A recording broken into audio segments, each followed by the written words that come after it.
Welcome back. If you have just joined us, you're watching News Night from the Arise News channel, coming to you from Nigeria's capital, Abuja. To some other stories now. Presidential candidate of the Labour Party, Peter Obi, has picked Datti Baba-Ahmed as his running mate. Datti was formally announced at a short ceremony here in Abuja. And the Arise News' Tunji Olanikbekun filed in this report. Since Peter Obi joined the Labour Party, the party has become a movement of some sort and has been gaining acceptance across the country and beyond. With the deadline for the nomination of running mate closing in, who becomes the joint ticket holder with Obi has been a subject of discussion, but all that has been put to rest with the unveiling of Datti Baba-Ahmed as Obi's running mate. Labour Party is a party. Nigeria go better. When Labour Party come the rule, Labour Party. Today is not a day for long speech, but to present to Nigerians that we have the best material to pilot the affairs of this country to where it ought to be. I have maintained before, and I will reiterate, that the problem of the country is leadership inflicted.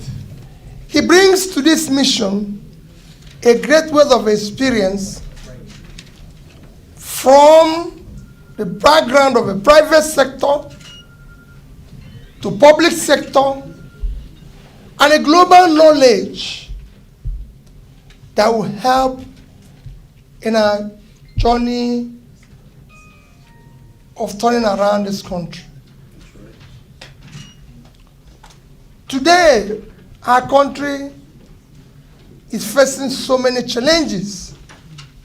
By the end of this year, we will need 100% of our revenue will not be enough to service our debts.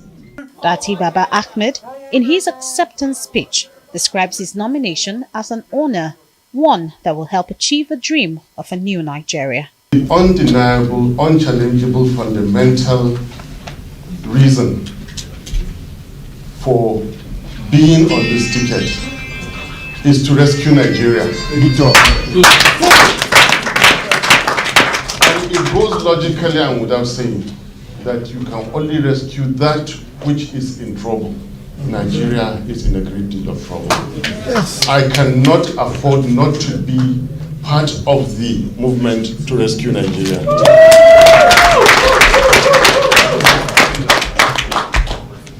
The second reason is that I believe in the greatness of Nigeria. I believe there will be peace and prosperity. I believe Nigerian people will unite. With the running mate issue now sorted out, all is set for the party to battle with the APC and the PDP. Yusuf Datti Baba-Ahmed was born in 1975. He holds a PhD in economics from the University of Westminster. At 28, he was elected into the House of Representatives and became a senator at 36. He is a strong campaigner against corruption.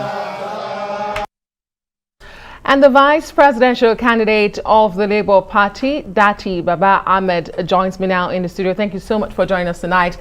Let's clarify, because I've seen a lot of reports, including that one say you are 46 years old. I'm not. How old are you? 53, yesterday. Happy belated birthday. Thank you. Great. So now we've sorted it out. You're 53 years old. Congratulations again on your emergence. Thank you. How did this come to you? Were you surprised, or has this been in the works for a long time? Remember, I contested presidency in 2018. Mm-hmm. So I had always been prepared. Okay. But for 2023, I withdrew and practically walked away from a governorship election in my Kaduna state. Mm-hmm. And I decided that God Almighty will do with the whole of Nigeria as He wills. I simply will not play that kind of politics in buying delegates. Okay. Not me. That's why you left the PDP? Yes. Okay. And I had traveled out until I was contacted. Then again, look, I am what I am because of Nigeria. everybody is what he is because of Nigeria. We don't have a choice. And I came straight back into this. So I've always been prepared. A little element of surprise, I thought His Excellency Peter Obi has a lot of choices. I'm not the only one. I still think I'm not the best. But if he says so, oh, well, then thank God, let's roll. Okay. I cannot sit and let Nigeria continue to be in the hands that we currently are. Yeah. A former member of the House of Representatives under the platform of the ANPP, a former senator under the platform of the CPC, a former presidential aspirant under the PDP.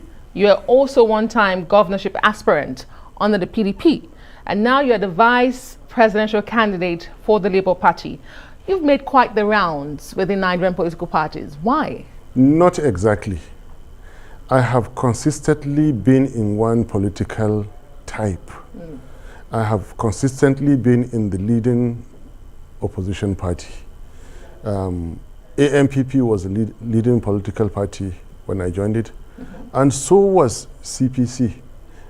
Even though, as it turned out after the election, that ANPP would have more senators, as it were, then than CPC. Then, by default, in 2014, I was drafted into CPC. I was, of course, not having anything anymore in common with the then Buhari APC movement and anything, but you know, like, look, I would like to take decisions based on facts. So I didn't take any decision until after I saw how Nigeria was misruled post 2015. I gave my clear reasons. You made 3 promises. Security. They rigged the results and said that by December 2015 they had technically defeated, which was a lie. Just now you made a report that Boko Haram members had escaped. We need apologies from those who lied to us. The second thing, they said the economy was improving, and I know how to measure economies. The economy was not improving. The third thing, they had become far more corrupt, and again, I do have ways of measuring corruption than any government in the history of Nigeria. So, you know, with due respect, I quickly withdrew from the then APC that I was meant to be by default. I never cut any card of APC. And then, you know, I moved right back into the, again, leading opposition political party, which again is consistent. Until again it came to a point where delegates were being procured. And I reminded PDP, these are the reasons I joined this great party in the first place. I had made it conditions that if PDP were to hold clean, credible primaries, I would continue to be with it. And that is the only thing that will bring success. It didn't happen. Okay. So the first thing I did was to withdraw from the elections. When they saw that, look, if such a person will not participate in the corrupt ways of nomination, if for any reason he is given any role to play in government, then he is going to be an island. There is no way he will play ball as is played. Therefore, there is no future for me in that party. You know, and then I was approached by a party that has turned out to again be the leading opposition party in Nigeria. So consistently, I am in the leading political party in Nigeria, and this is very consistent, whatever you call it. Another leading opposition party, yes. And you've had issues with all of these parties you've been in. Because PDP has not paid the let's talk about some of the issues you've raised. You talk about corruption, economy, and security, which were the major promises of the ruling or the governing party in 2015. The ruling party, yes. Well, the governing party.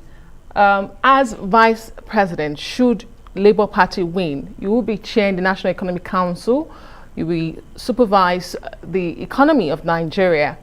In your own opinion, because you say you do know how to measure, in your own opinion, what is responsible for the downward trend of the fortunes of Nigeria at the moment? Good question, but let me give you a good reminder. The president and commander-in-chief is fully in charge of the economy. Being in charge of a council does not make you in charge of the economy. Just a correction I want to make. You supervise. You I said you supervise. chair the National Economic Council. Yes, but the economy is squarely under the president and commander-in-chief. Now, the second part of your actual question was that, can you remind me? What is responsible for the dwindling fortune of the economy in Nigeria? Mismanagement and corruption. Because, can I start from 2015? Because that is the relevant point. They didn't understand and did not want to recognize that in rescuing Nigeria's economy, the first thing you have to do is put a stop to the slide in the naira. Define naira correctly as officially an appreciating currency. Use that to attract foreign currency into Nigeria. When foreign currency, not investment per se, when foreign currency can come into Nigeria and stay safe, translate into the at the right exchange rate, foreign investors will send. When naira is realized by companies, by individuals of means, they do not have to rush to convert it for safety. You now have a stable currency. The other fundamentals are power. The other fundamentals are electricity, when you say power. Yes, electricity, sorry, electric power.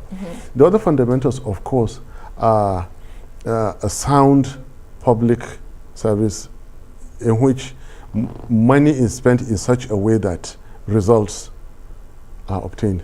That covers everything from the security to everything. What would you say is your economic philosophy? Capitalism, socialism, welfarism, or what? Liberalism. Liberalism. And just to let you know, that era has passed. Those doctrines were relevant up to, in Europe, they were only relevant up to the 80s. In African context, by 90s, they had died out. There's only one option, it's the private sector. No more capitalism, because capitalism has come to stay. It had come to stay since mid-70s. So those doctrines you're talking about are relevant in economic history as a subject. Right now we're talking about private sector philosophy being the engine of growth, public sector being the engine of regulation. So are we going to be seeing privatization of a lot of government assets should the Labour Party win? Is that what you're saying?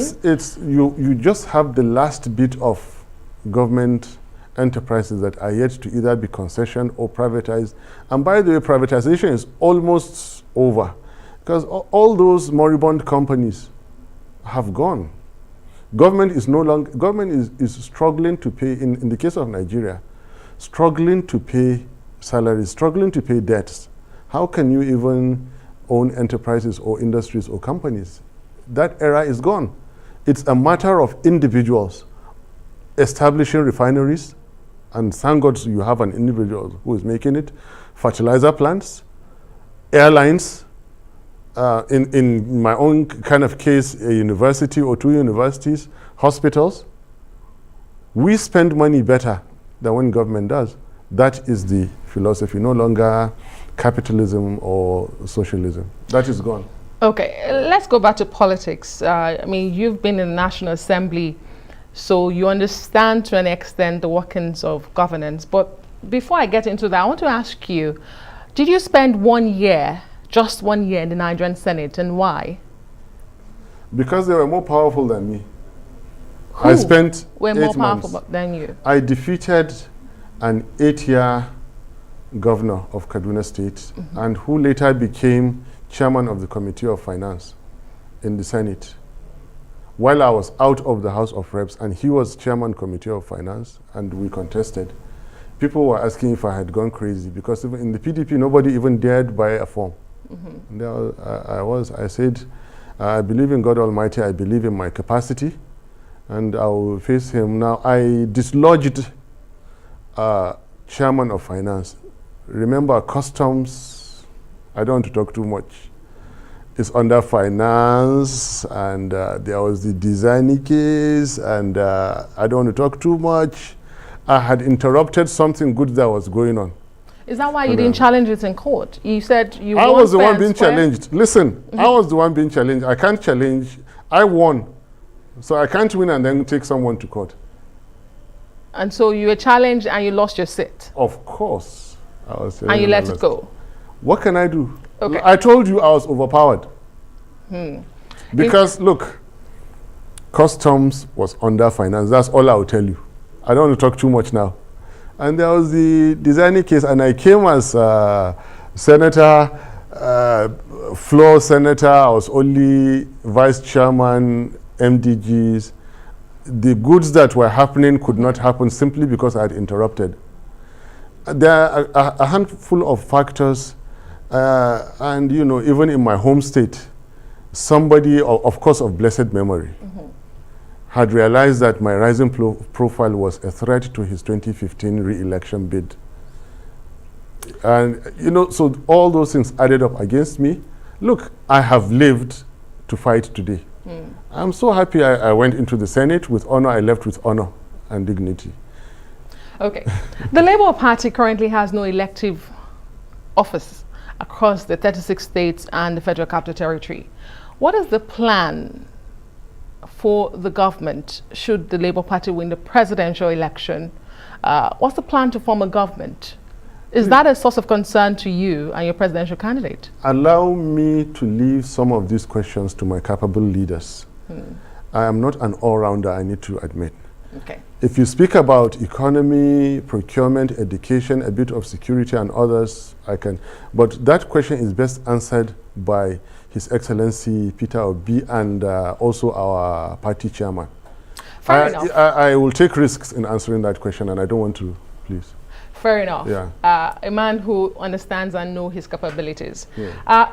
Well, these are not the best of times for Nigeria when it comes to security. You touched a bit on that initially with the Kuje Correctional Facility attack. What would you be bringing to the table? What would your government do differently if you win the election? In terms of security? Yes, in terms of security. Please forgive me.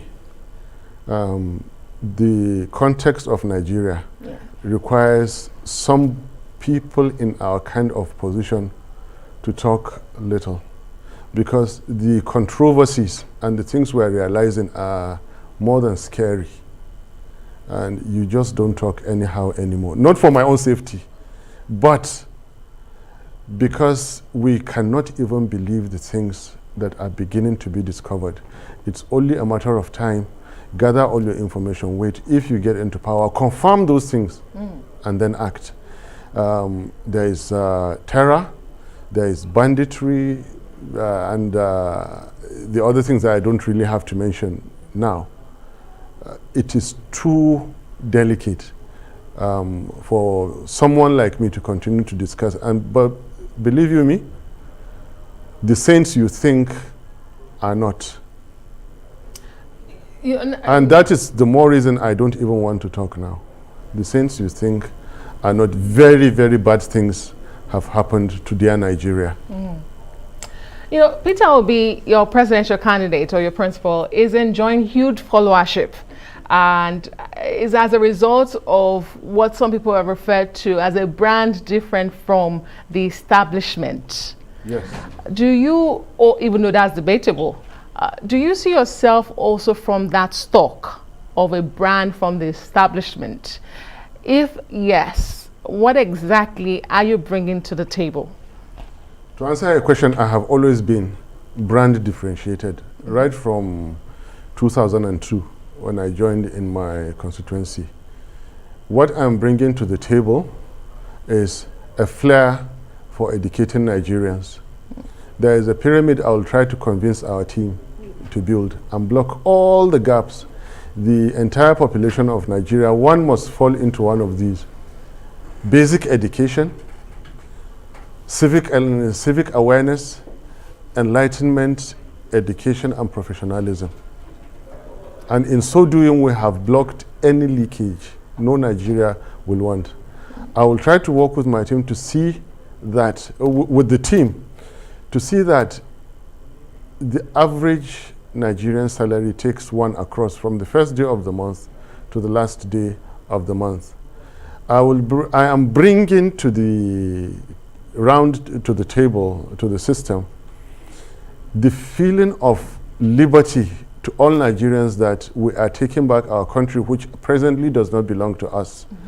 Drive from anywhere to anywhere in Nigeria, stay in any hotel, transact your clean business, and Nigeria belongs to you. Right now, it doesn't belong to us. It belongs to people in the bush. Reform the typical family budget. Everybody is now spending on security, blocking your windows, metal doors, security doors, power generators. That's to those who can even afford. We want to make life simpler. You spend less on all those because the government has spent money well to take those off of your family budget. I'm bringing to the table consistency with the character of His Excellency Peter Obi to attract more of the new generation. We want to respectfully retire anybody who is beyond our average age between me and him. Logically speaking, you see, when I was just completing my NYSC, one of the presidential candidates of today was already a presidential aspirant. In 2018, I was aspiring with somebody whom during my NYSC was already a presidential aspirant, and still today. The whole generation, 2 generations now, we just want to make it like from the ballot box, Your Excellency, sir, both of you, with due respect, we have retired you. There are 18 political parties. Which of their excellencies are you referring to? Do you want me to call names? I shouldn't. No, I shouldn't do that here. Well, again, there are 18 political parties. Yes. But, there is a stereotype around your presidential candidate that he is tribalistic, he is pro-Igbo, and that, those from the north will not vote for Peter Obi. How does your candidacy, your being on the ticket, neutralize that stereotype? I have been educating people about the basic differences on some terminologies they're using, which I really don't have to, and it is working. I'm working with responsible, respectable clergy to further educate others, to see people as Nigerians. There's also a certain agenda which I'm doing deep down up north, like, hey, gentlemen, please think, in the last 8 years, what have you had? You had religious bigotry, you had tribal bigotry and all that. For 12 years, 12 million people were insisting on, you finally got it, and in the last 8 years, what happened? You became more insecure, you became poorer, you became more disunited. Now, what do you want in your life? Do you want security? Do you want prosperity? Okay, please let us show you how. How is we're getting a credible leader. Now, out of 3 or 4 candidates, we put them on the table, sense, logic, knowing what is right from what is wrong. And I have argued very well successfully that you don't need to hold any form of certificate to know the difference between right and wrong. We are presently convincing people of North that electing for yourself a good leader is practically putting money in your pocket, practically bringing security to your doorstep, education in your head, healthcare in your body, simply because you have a good leader. How are they receiving that message? Very well. Listen. Okay. I'm in the business of classrooms. There is one sitting which I told them, look at it. No natural disasters in Nigeria, but look at the countries with responsible leaders, but with a great deal of natural disasters. Give them 6 months, they would have entirely recovered, and even better than before, built better houses, better bridges than the ones that the natural disaster destroyed. When you have just one bad leader, the ground will be shaken not for earthquake, from bombs dropping, from bombs exploding. That is where we are approaching very, very fast. The only train that was functional in Nigeria for passengers, not done by this government, has been blown. After all promises, up till today, they have not fixed the train. They have not released the captives. And what do we get? Kuje prison attack, liberated.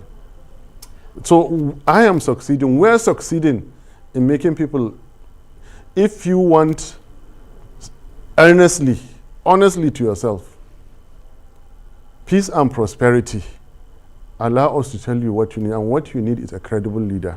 Right now in 2023 Nigerian political elections, right now all I can see is a Peter Obi. With due respect to the others, I have high regards for them. I've worked with Atiku. Atiku is knowledgeable in his own right, a master politician and all that. Tinubu is the master politician, but he didn't have to bring a Buhari to Nigeria for 8 years because he wants to be a president. He didn't have to do that. If he was that good, he should have simply taken Nigeria in 2015. Why bring Buhari and all that has happened? You know, I would have been totally surprised if you did not see only a Peter Obi for 2023 your presidential candidate. But let me ask you finally, how would you say that the agitations by Sunday Igboho, for instance, to create a Yoruba nation or a group such as IPOB for cessation in Southeast, before you interrupt me, how would you say that these agitations have been handled so far? Okay, if it's how they've been handled so far, they've been handled very poorly. Because if for any reason I had happened to be President Buhari, I would have in 2015 given Ogonaya Onu SGF of Nigeria and tell him, I don't want to hear anything as such. Case closed. But Buhari was such a, I don't want to say it, such a bad leader. Why hold a certain part of this country with disdain? Because they gave you 5%.